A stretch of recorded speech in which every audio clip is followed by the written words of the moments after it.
and welcome to today's webinar entitled Nothing to Sneeze At, Addressing the Impact of Allergies on Building Occupants. I'm Ann Cosgrove, the Editor-in-Chief of Facility Executive Magazine, and this webinar today is presented by Aramax Professional, so thanks for joining us. Before we get started, I'd like to cover a few housekeeping items. Please note the control panel that's on your screen. This is where you can submit questions in that question box in the panel. Please send your questions in for our speaker at any time, and we will address them after the presentation. Also, please note the orange arrow on the left side of that panel. Clicking on that arrow will either expand or collapse the panel, so please be sure it is expanded so you can access the question box. Also, you can use that question box to send us any other types of questions, including if you're having a technical difficulty or any other housekeeping items, and we'll address those right away. So I'd like to introduce your speaker today, Jeff Dreifout. Jeff is Vice President of Global Branding and Air Treatment at Aramax Professional. And over the past 20 years, he has served in various marketing and innovation leadership capacities in organizations such as Quaker Oats, Conagra Foods, Sara Lee, and now Fellows. He's an MBA graduate of Pepperdine University, and Jeff also serves as an adjunct professor at his alma mater, Trinity Christian College, where he does serve on the school's Business Advisory Council. So without further ado, I will hand it over to Jeff. Welcome, Jeff. Great, thanks, Ann, and thanks everyone for joining today to hear a presentation specifically on the air and nothing to sneeze at, addressing the impact of allergies on building occupants. And so look forward to the next little time that we're going to spend together. And so with that, let's get moving. So the primary learning objectives that we have for this presentation is really a couple. Understanding what factors really contribute to allergies and asthma issues in the office or in a building. Secondly is what other common indoor air contaminants really impact allergies on building occupants, and then specifically what can you do about it, right? What is the development actionable plans to eliminate those sick days, boost the productivities, and ensure that everybody is going to be in good shape in their buildings. So those are the three primary objectives that we have for today. So with that, we've got a poll question. And we do. Thanks, Jeff. Yes, sorry. Yes, we do. So we'll ask you out in the audience to please take a moment to answer this question that you see up on the screen, and that's, do your building occupants suffer from asthma or allergies? Yes, no, or you're not sure? Please just take a moment to choose an answer, and we will share the results with you in a few moments.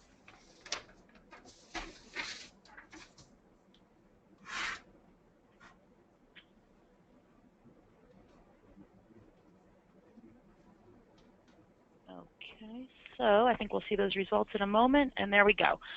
Yes, building occupants do suffer from asthma or allergies, according to our attendees today, 80%. And followed by 2% no, 17% are not sure. So there you go. Thanks for voting, and back to you, Jeff. Awesome. Thanks so much. So yeah, do building occupants suffer from allergy and asthma? So 8 out of 10 of you said yes, they do, and that's actually pretty common that we've heard as well, is that this is an issue that most of the people that are coming into your buildings are dealing with. And you know, one of the questions is building occupant owners, managers, and those that are responsible for the wellness of those that are in the building, what are we doing about it? What are we doing about this this type of dynamic where it's resulting in hitting a vast amount of the people that are walking in the building? So first and foremost, what is allergy? What is an allergy? Let's define it here. So an allergy is really a reaction of the body to a previous encountered allergen introduced by inhalation, injection, skin contact. And what happens? You get itchy eyes, runny nose, wheezing, skin rash, diarrhea. So what's happening here, what I called out is allergy is something that can be triggered by an inhalation, right? Things that you're breathing in. And so as you're breathing in pollen, as you're breathing in ragweed, dust mites, things like that, that's the body's having a reaction to that, and that's an allergic reaction to the body. Your body is countering that. And if any of you, on the phone have allergies or have maybe loved ones or coworkers that have allergies, you just know how miserable that makes you feel and how unproductive you certainly can be. On the other side, let's talk about asthma and really just kind of defining what that is and how that differs from an allergy. Well, an asthma is something ongoing. It's a chronic lung disorder that's really marked by recurring episodes of something happening to your airways. Your airways are being obstructed, and what's happening is it's labored breathing, wheezing, coughing, and a sense of constriction triggered by hyperreactivity to various stimuli, allergens. So An allergy is a reaction to something that you're inhaling. An asthma condition is you have an ongoing chronic condition of which something that you breathe in triggers. So in either case, the quality of the air is so important because of what you're breathing in can actually trigger an asthmatic reaction or an allergic reaction. So I think it's just really important to kind of highlight the differences between those two. And so allergies and asthma are really common, and as you guys even mentioned, some numbers here. At least 1 in 5 people do suffer from some sort of allergy, and then 1 in 10 children today actually have asthma. And what we're seeing is that number is growing more and more. So this is very, very common. Is allergies and asthma? It's very typical within organizations. But what are we as organizations doing to ensure that we're providing the cleanest facilities and avoiding any allergic or asthmatic reactions? And why it's important and why we think about it is work-related asthma is one of the most prevalent occupational lung diseases and issues that's around. And as mentioned before, what we've seen over the last 10 years is about 160% increase in kids being diagnosed with asthma. So as you're in schools, you've certainly seen this firsthand, but also as you're, if you've got a business, more and more people that are coming into your business, more and more of your employees are going to be more sensitive to the air because they have an asthmatic condition, or at least sensitive to that. And so that's been just a dramatic increase over time in the years. The more and more I speak with superintendents of schools and education, they are seeing this ongoing. There's actually additional laws that are being created up in Canada around being able to have asthmatic inhalers available, cleaning the air, because they've seen so much of asthma-related diagnoses happening with kids in the schools up there. So this is a very real and emerging thing that is happening.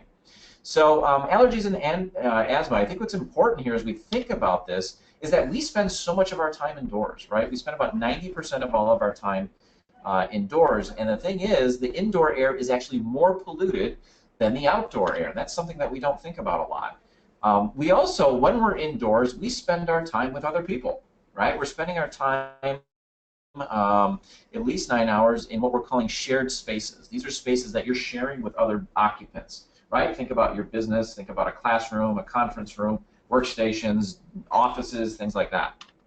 And the other side about allergies and asthma is we all breathe, right? This is something that's very important to all of us and very relevant to us. So everybody breathes. We spend a lot of time indoors, and we spend a lot of that time with others. So very important as we think about allergies and asthma. And as we think about the daily consumption of items in our life, think about what we put into our bodies, right? And so think about water. On average, Americans drink 2.5 cups of water a day. So we put a lot of thought into the quality, the purity of the water that we drink, right? It's very different than it was 20 years ago. The emergence of bottled water, the common mainstream of filtered water, things of that nature. So it's very important to us to ensure what we're taking in is in its cleanliness. The other side of that is food, right? So if we think about water, we think about food. On average, we have about just under 5 pounds of food a day. And the way we eat certainly has changed. We know more now about the quality and the purity and the localization of food. We try to not eat processed because we know that processed food has added things to it, added impurities to it that we don't want. So we spend a lot of time, effort, money, and focus in what we put in our bodies, because what we put in our bodies has a direct correlation to our wellness and our health and our productivity and our happiness. Well, the zone that we don't necessarily think about is air. And on average, every American takes in about 3,000 gallons of air a day. So following the same logic is the quality of what you consume directly correlates to your wellness and health. The same absolutely holds true with air, but we don't think necessarily about air. And unlike food and water, where you have a choice, you can make your own decisions on what you want to purchase, what kind of food and drink that you put into your body. That's not necessarily the case with air, right? So when someone enters your facility, everyone's breathing the same quality of air. You don't have a choice to breathe different types of air. So it puts a huge amount of responsibility on the indoor air quality for the organizations that we're part of. Okay, so with that, the impact of allergies and asthma. What role does that play? Well, as I mentioned before, indoor air is 2 to 5 times more polluted than the outdoor air. Well, what we mean by that is most of the time when you think about air and dirty air, you think about air pollution, right? That's what makes the news. But what happens is, building air is you bring in that outside air. But why the indoor air is certainly dirtier is the fact that there's people in the buildings, and people are the ones that make things dirty, right? They bring in their germs, they bring in their viruses, they bring in pollen, they bring in ragweed, that is on their clothing and things like that. And as we get into the buildings, all of the air, basically, and all of that material that's in the building stays inside. It's being trapped inside the building. And so, therefore, if the building air is not being purified or cleaned, it just gets dirtier and dirtier ongoing. Okay, and it's very key. And that's especially key knowing that allergies are the 6th leading cause of chronic illness in the U.S. and work-related asthma, is such a big deal, right? And what happens is that those with allergies and asthma trigger absenteeism, right? Absenteeism is not being able to present, not being able to go to school, not being able to go to work. And in each year, in the U.S., the airborne allergy and asthma triggers cause, just from allergy and asthma, 16 million school absences, 14 million lost work days, and a ton of money because of sick days and lost productivity. And so again, this is something super important for us to really understand is not only there's a health and safety element, but there's also a big financial one that's associated here. So some other things to think about is that the EPA, the Environmental Protection Agency, estimates that about 50% of the nation's schools do have air quality problems, right? And why would that be? Well, many schools are actually, and think about it if you don't have if you're not responsible for schools, think about your businesses as well, right? Many businesses and schools are close to busy roads and industry. As we take air quality measurements, any location that is closer to a street, major highway, things like that, they're getting more airborne contaminant because that's coming off of the exhaust from cars. The cars are kicking up dirt and things like that, and that's making its way into the different buildings in the surrounding area. Air quality problems would also be driven by trying to be clean, right, with chemicals. So many of the chemicals in buildings and cleaning products are actually contributing to air quality problems because many of the products that are being used have VOCs in them that do then make their way into the air and can cause some problems. And then lastly is aging school facilities or aging buildings. So if you work in older buildings, the ventilation system, the airflow within those systems, one, may not be optimal, and two, they might not be clean, quite frankly. And so with that being the case, there's a real big challenge that we have as an organization with air quality problems that are out there. So what contributes to triggering those allergies and asthma? And it's a lot of things that can happen here. There's a lot of common indoor contaminants that trigger that. One is airborne bacteria and viruses. And as we'll talk about in a little bit, the influenza virus is actually the #1, through the air, influenza is the #1 way of catching the flu virus is actually through the air. So that's pretty significant. Allergens are certainly in the air. If you've ever seen, if you ever walk by a window and you see the sunlight kind of peering through and you see the things that are floating in the air, it makes that invisible visible. It's quite concerning. And, many of the allergens certainly are there. VOCs can also cause allergies and asthma. That's called a volatile organic compound. And what happens is things like paint, cleaning supplies, even copy machines and fax machines, they're giving off carbon-based vapors, which can negatively influence your breathing and your respiratory. And then lastly is just odors overall. Different types of odors and fragrances can certainly trigger an asthmatic condition. And as mentioned before, peering through the window and seeing all that fun stuff that's flying through there, a lot of that actually is dust. And dust mites may be the most common cause of year-round allergy and asthma, says the Asthma Allergy and Foundation of America. Every building, no matter how clean, is going to have things like dust making its way around, and that certainly can cause some triggers of issues. So dust makes up about 25% of all allergic diseases, and about half to more of all the asthma cases are actually dust related. So you think about being allergic to ragweed and pollen and things like that, but dust is actually one of the most prominent things to be allergic to.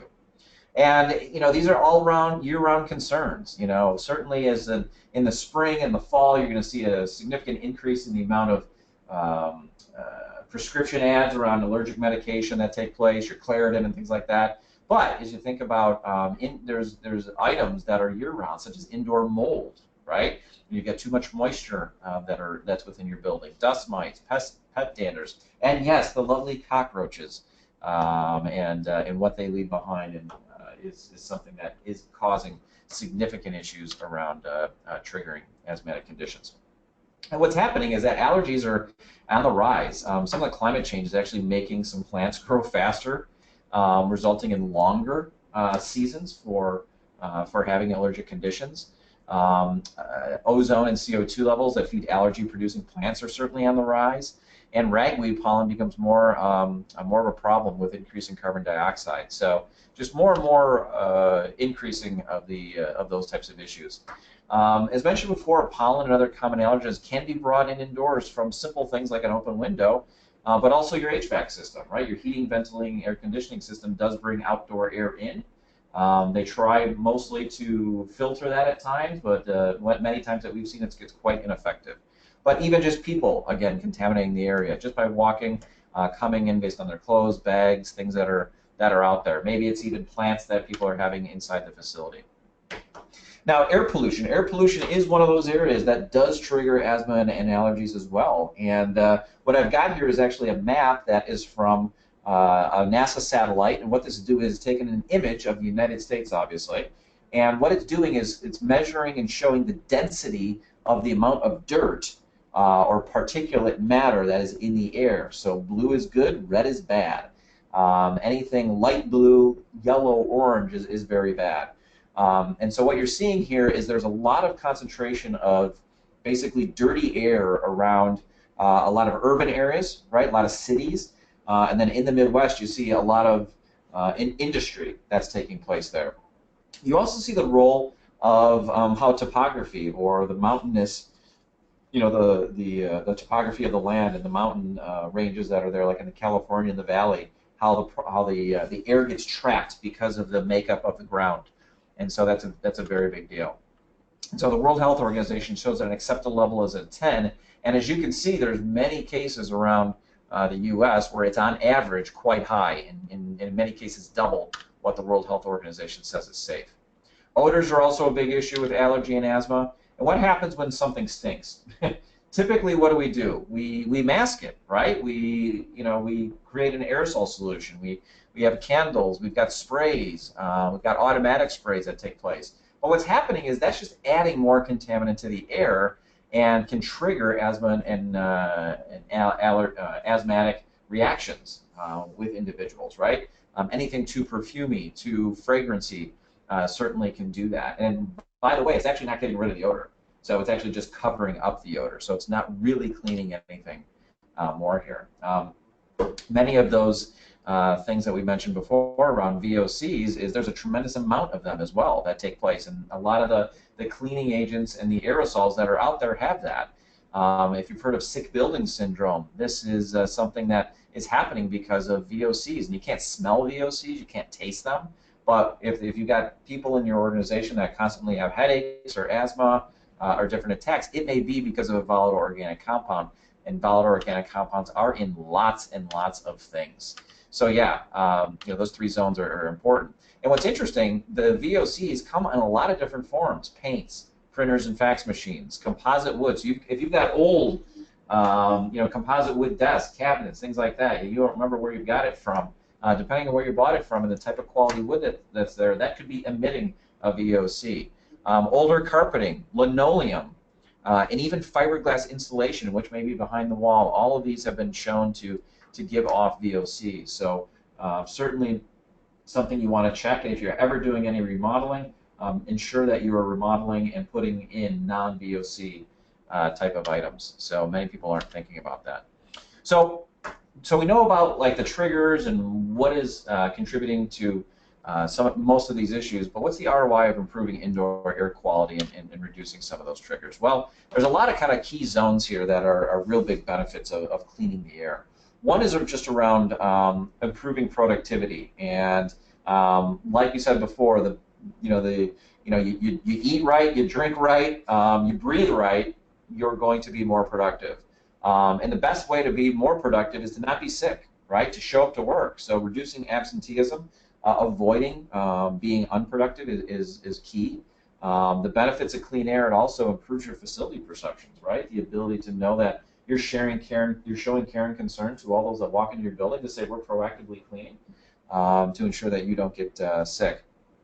Reducing the complaints, we all want less of an email inbox of people complaining because of any air-related matters of complaints there. But then just overall, creating it's the right thing to do, to create a more positive, health-focused, type of environment here. And improving productivity, there's been many studies out there, and there's one study that was done that showed workers that were breathing clean, purified air versus non-purified air. And workers scored up to 21% higher in cognitive assessments in places with cleaner indoor air quality. And really, that shouldn't surprise us, right? It's kind of the analogy of if you eat bad, you're going to perform worse. So that's the same deal, kind of garbage in, garbage out. And the same hold true for consumption of air. Reducing absenteeism, improving the indoor air quality can keep people healthier, right? Why? Because we are cleaning out those triggers that are making people have allergic and asthmatic reactions. And the cost of sick days can be pretty substantial. It can be up to $3,000 per employee. Multiply that times the number of employees you have within your organization, and that's a big deal. It's lost productivity, it's lost quality, maybe inefficiencies that take place because someone else has to cover for you. So it's a really big deal. So last flu season, how effective was that flu shot in preventing, the contraction of the flu virus? You've got, 19%, 33, 50, 84%. It's something that I always kind of, joke around with people is when they're getting the flu shot, which is that time of year, by the way, how effective was it? Well, it was only 19% effective last year.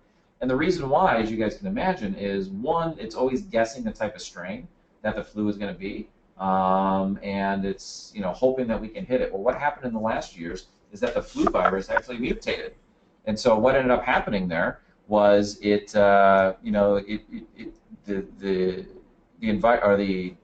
medicine that was created in the flu was just ineffective. And here's the other side: is about 50% of people don't even get the flu shot. So overall, it just becomes a big question mark on how effective actually is the flu shot in general. And so, we talk about reducing the flu. It's a big deal. Up to about 20% of U.S. residents have the flu, and the flu claims a lot of hospitalizations. It has a lot of lost work days and a lot of missed days of school. And so, it's something that we want to, address. And how are we getting the flu? And what's happening here is that the flu, when someone talks, as someone sneezes, as I'm talking right now, there are droplets that I can't even see that are coming out of my mouth. And the large or small ones, as we sneeze or cough, do land on surfaces, right? And they do land on high touch points, like your hands and your doorknobs and phones and things like that. So it's really important for us to ensure that we are washing surfaces.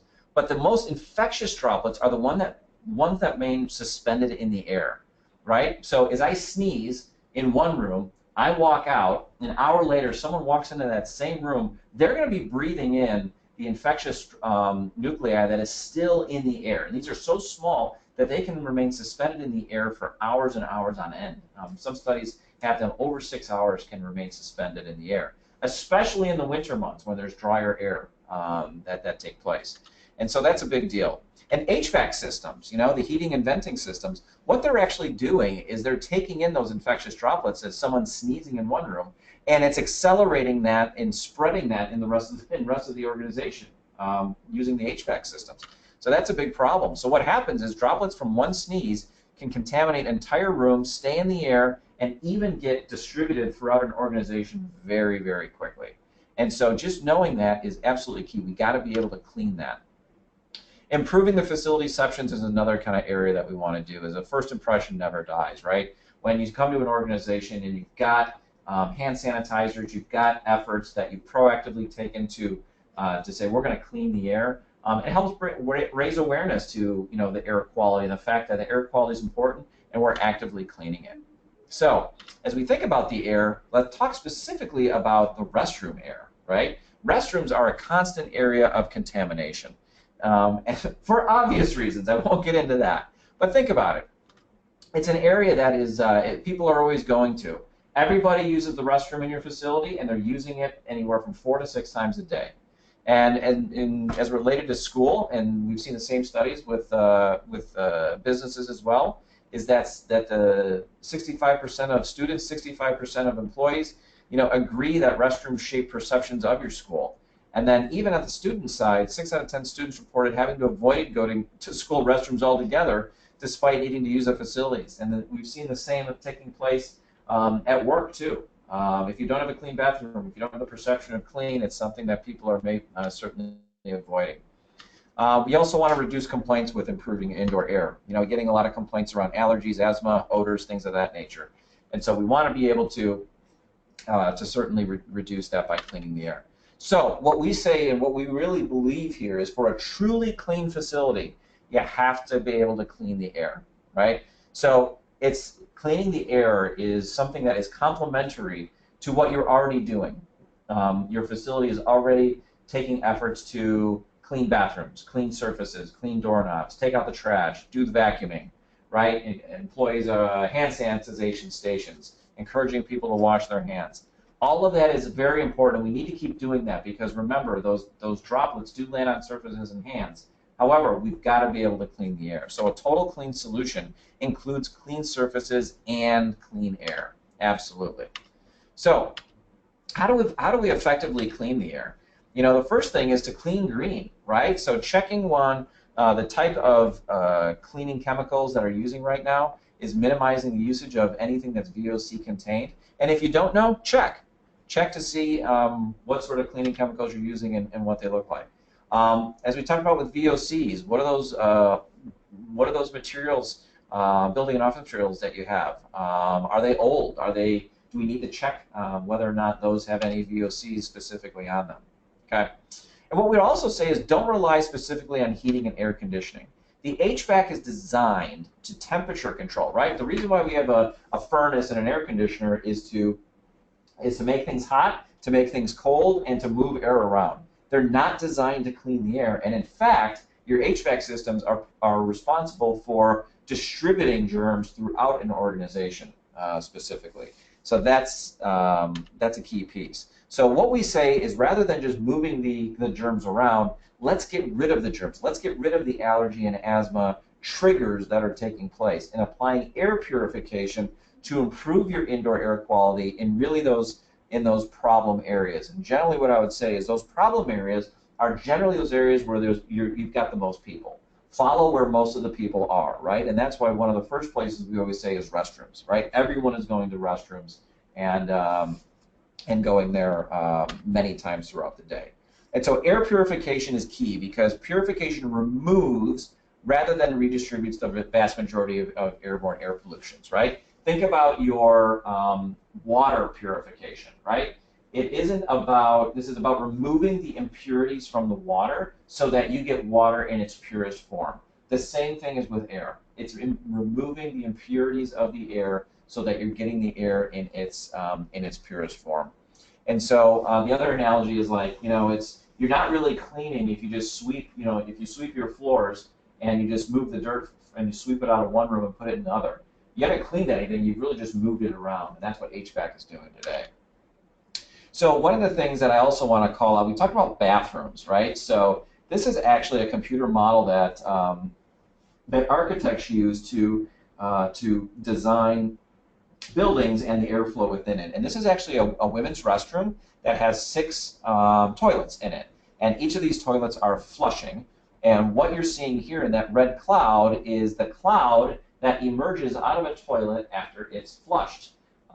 It is called a plume. So this is a lovely toilet plume. And so what you're seeing here is obviously parts per million, and the red is not good, right? So when you're in shared environments, unlike at home where your toilet maybe has a lid on it, when you're in shared environments in a school and an office, many of those toilets don't have lids. And so whatever's going in the toilet and you flush it, generally it's a pretty powerful flush, and things are being emitted back into the air that you are breathing, or the person that is coming in after you is going to be breathing, right? So this is a really big issue that we see. What happens when you add air purification, and in this case we've added air purification right over the stalls, you see that it's an immediate containment and capturing of the airborne particulate right away, and then introducing purified air into the back into the bathroom.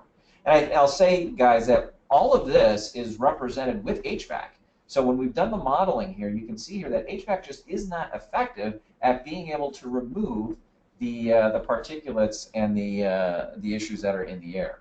So think about what's in that cloud. It's going to be germs, it's viruses, it might be some fecal matter. It also is going to be odor that's there. So again, a high area of contaminant that we want to make sure that we're addressing. So with that being the case, one of the things we want to do is we want to be able to clean where it's needed the most. So as you think about your own organization, where are the people mostly gathering? And where are they in the smallest type of areas? It may be a conference room. It can be a restroom, a bathroom. If you're in a school, certainly schools have the most people per square footage because we're putting a lot of kids in classrooms, and there's a lot of people within a very small area. Conference rooms, same deal. Break rooms, cafeterias, and also locker rooms. So these are all places where, again, just a fraction of the many places where you might want to start thinking about where to clean first.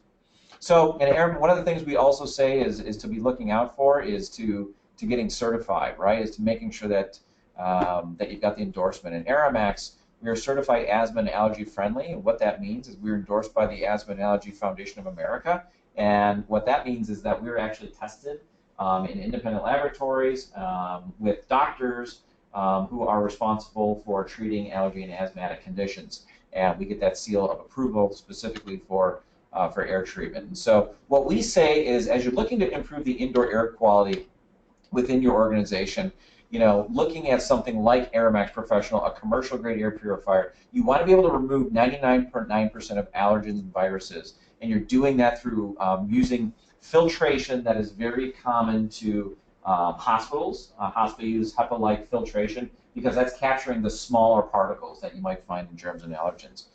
In addition, you're not just going to capture allergy and asthma related triggers, but you're going to get rid of odors, you're going to get rid of VOCs. And the great thing about it is this technology also is automatic, so you basically set it and forget it, right? There's no need to manually turn it up, turn it down. It is going to detect the room's environment and its occupancy, and it's going to increase and decrease its performance accordingly. And a range of purifiers that can go up from 300 to about 1,400 square feet. So you can really kind of custom match based on your spaces. And what you want to be able to do is exchange your air about 5 times an hour. And that's what these are really designed to do. And what that means is you put one of these in a room, it is going to run the volume of air within that room up to 5 times per hour, which is a high level of cleanliness and satisfaction that takes place. What you want to be able to do to achieve that 99 is you're going to want to have multiple stage filtration. The pre-filter is going to capture the larger particles. You want to get the carbon filtration, which is going to absorb the VOCs and the odors, and then the true HEPA filter, which is going to capture the smaller microns that take place there. Okay, you guys may have heard of like ionization. What that does is actually breaks down bacteria and viruses to just give another level of cleanliness there. So we actually have 3 lines of air purifiers, from smaller, slimmer items for smaller offices, conference rooms, things like that, up to bigger units on the 3 and 4 that can just do larger spaces. So what's great about it, as we talked about before, this is about we're cleaning with 0 use of chemicals, right? So we're not adding any more chemicals, any more aerosols into the environment. You're cleaning the air that is already in that building and removing the impurities. They're also extremely energy efficient. I think the cost is about $12 a year in electricity of even being used here. Constant cleaning. And the other side of this is as you're capturing allergens, as you're capturing bacteria and viruses and odors, you're also capturing the airborne dust. And less dust and less germs means less surface cleaning, right? So less things out of there. So with that, guys, I know I went through a lot really quickly here, but I wanted to just kind of highlight to you, as we think about indoor air quality and we think about those that suffer from asthma and allergies, there's a lot of people out there that have asthma and allergies. Knowing the triggers now, I think, is the first step of starting to create solutions. And what we identify is that providing clean indoor air for people is going to be the best way to avoid those asthmatic and allergy triggers. But it also has benefits of removing things like the flu, the common cold, norovirus, in addition to things that just make your environment dirty, like dust and things of that nature. So with that, ended a little bit early here, which is okay. That gives us a little bit of time for Q&A at this point in time. So I'll hand it back to Ann. Thanks, Jeff, and thank you, everyone, for listening in. Yes, we do have several questions, and I encourage our listeners to continue to send any questions that you do have. So yes, Jeff, you had talked about the particles and contaminants and other items that your product removes. So can you explain how a facilities person might be able to measure the particles or contaminants or the quality of their air beforehand, before maybe putting an Aeromax in, and then understanding, the improvement that it has made? Do you have any of those before and after kind of examples, or what that process entails?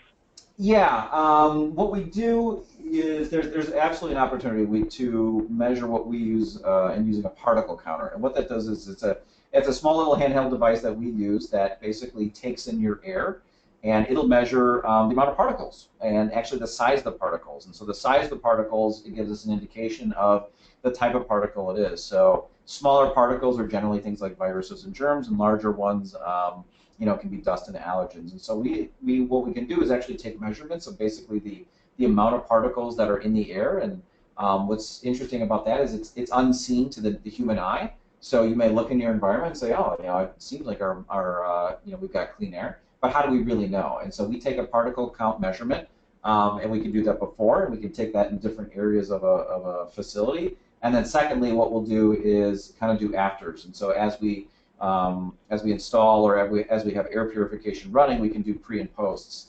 And what we find kind of on average is that we're able to clean and reduce the amount of air particles in the facility on average by about 70 to 75%, which is 70% less flu virus, 70% less allergens, 70% cleaner. And so those are pretty significant improvements. But yeah, we use a particle counter. Great, thank you. And for UV purification, can you comment on UV purification? I don't know if your product does use that, but we'll have someone asking if you can comment on that either way. Yeah, absolutely. Yeah, UV purification. There are some UV components out there right now, and what UV does is basically, as air is blown over a UV bulb, what the UV is going to do is damage.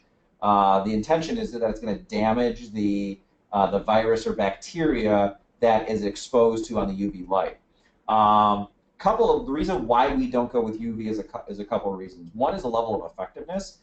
Generally, you need a pretty long exposure to that UV light in order to kill or damage those particles. Two, UV light does not capture the dirtiness of the air. So for something that's already dead, let's call it, like dust, it doesn't do anything to capture that. It's just exposing your dust to UV light now.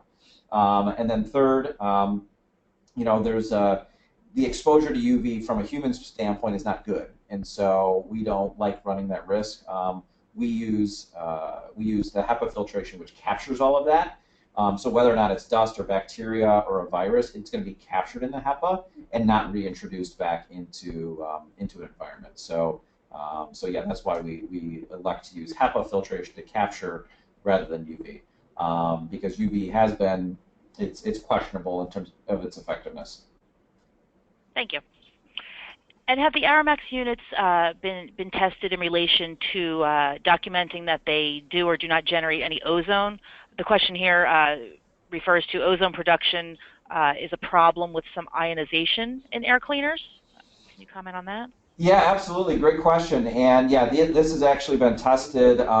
We are a big partner of the California Air Resource Board, which is one of the most stringent tests of measuring any emission of ozone. So yeah, ionizers, do some of the like real powerful ionizers give off ozone, and we do not. So we're safe there on the ozone side, and it's a very common question, and we've got documentation, third-party confirmation of that as well. It's actually part of our standard process, and we're safe. Great, thank you. And while we're on the product topic, I just wanted to quickly ask this question about the filters that you had shown on one of your slides toward the end. Can you just comment on the schedule of maintenance, I guess I should say, in terms of the filters? What does that demand of the facilities staff?